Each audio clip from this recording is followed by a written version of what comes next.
Bon, bah, bon, c'est bon, ça fait plaisir. Tu prends quand même ça avec le sourire. Ça reste qu'un jeu, mais malgré tout, on n'y arrive pas. Le Sablé FC n'y arrive pas en ce moment, hein.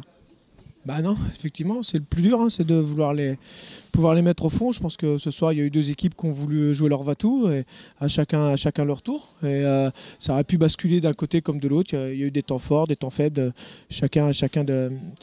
Voilà, on a eu nos moments. Voilà. Après, je pense que c'est vrai que celui qui aurait marqué le premier. Je pense peut-être qu'il prenait l'ascendant psychologique sur l'adversaire. Ça n'a pas été le cas. Voilà, après, le match nul dans le contenu, sur le nombre d'occasions franches de part et d'autre, je crois qu'il est logique. Après, c'est vrai que sur cette deuxième mi-temps, on a peut-être eu un peu plus le monopole, être un petit peu plus entreprenant, persévérant, mais ça ne nous a pas réussi. Voilà. Après, moi, je m'inquiète plus pour surtout mes blessés et mon effectif qui, demain, n'est pas forcément bien au complet. On voit quand même que ce manque de compétitivité, de compétition qu'il y a eu ces dernières semaines, on sent qu'il manque de la tonicité un petit peu. Donc est-ce que ça a joué tout ça? Bah ouais, parce que c'est des matchs qu'on n'a pas joué au mois de janvier, qu'on aurait peut-être dû jouer. Et puis effectivement, il y a une préparation athlétique, on tient compte de tout ça. Et là, c'est vrai que c'est peut-être une période. En plus, le terrain gras n'arrange pas forcément les organismes. Donc voilà, tout ça, c'est fait que on retrouve peut-être pas aujourd'hui l'équipe que l'on avait voilà, cette première partie. Mais j'ai confiance. Je pense que dans nos intentions, moi, ce qui est important, c'est de voir aussi mes joueurs qui ont envie et dans l'implication. Il y a encore une débauche d'énergie ce soir. Je ne peux pas leur reprocher grand-chose, encore une fois. Donc voilà, il faut être patient, il faut faire le dos rond dans des moments comme ça. Et je pense que la réussite à vouloir la provoquer, elle va revenir. Un petit mot, tu le disais il y a quelques instants, tu es un petit peu plus inquiet sur tes blessés, des nouvelles de Bilal? J'espère qu'on va éviter le claquage, que ce soit qu'une grosse contracture. Ça, plus la suspension de 4 matchs d'Arnaud Lisambard, effectivement, il y en a qui vont partir en vacances, donc va falloir gérer. Il y a un effectif effectivement qui est relativement conséquent, mais il ne faut pas non plus, parce qu'il y a l'équipe B aussi, et il n'en faut pas plus.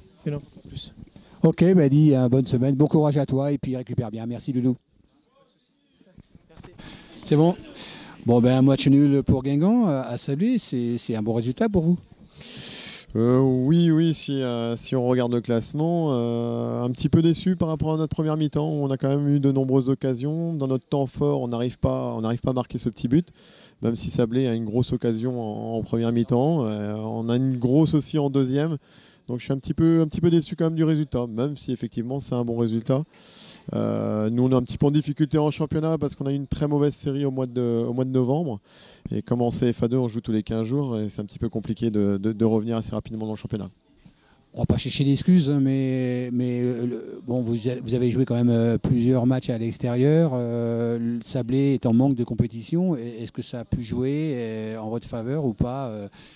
Est-ce que Sablé a été un peu désavantagé par cette situation?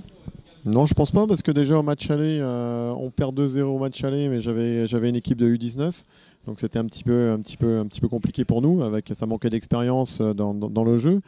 Non, c'est pas, il faut pas regarder le classement, hein. Quand je vois le contenu qu'on peut faire sur nos derniers matchs, c'est très bien. Ce qui nous a pénalisé les deux équipes ce soir, c'est l'état du terrain. Ça c'est indéniable, parce que ça facilite pas la fluidité du jeu, parce qu'on a quand même deux équipes qui jouent au ballon, et ça n'a pas du tout facilité la fluidité du jeu. C'est pour ça que sur la fin, c'était un petit peu compliqué. Ouais, on a vu quand même beaucoup d'erreurs techniques individuelles, et ça, c'est pas forcément de la faute des joueurs, bien entendu. Non. Puis après, il y a eu un très bon état d'esprit, même s'il y a eu le carton rouge pour nous qui... Bon voilà, c'est la vie. Merci, en tout cas, on vous souhaite plein de bonnes choses pour la fin de saison, et puis un maintien pour vous. Il n'y a aucune raison, vu le contenu de la rencontre de ce soir, et on ne se fait pas d'inquiétude. Ouais, normalement, puis bonne chance à Sablé. Au revoir. Merci. Bon, Johan, avant de parler du match de ce soir, ça fait déjà plaisir de te voir, et puis un peu de nouvelles sur tes problèmes de santé. T'en es où? Là, j'ai repris la course à pied cette semaine, donc tranquillement, on va reprendre tranquillement, et je ne vais pas prendre de risques. Je reprendrai que la saison prochaine.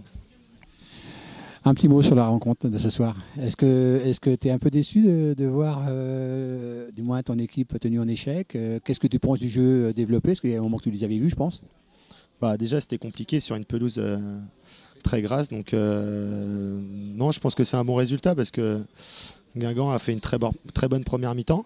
Ils ont une grosse occasion aussi en deuxième. Donc, du coup, Non, c'est un résultat logique. Après, c'est vrai qu'il y a eu beaucoup de déchets techniques, mais bon, ça s'explique par l'état du terrain, quoi. Bon, bah, Johan, merci d'avoir été un petit mot à nos supporters. Bah, faut continuer à venir soutenir les copains. Faut rien lâcher. Là, il y a une période un peu difficile, mais faut continuer à venir les voir et puis les supporter, quoi. Bon rétablissement et puis ça fait plaisir de te voir. Merci, François.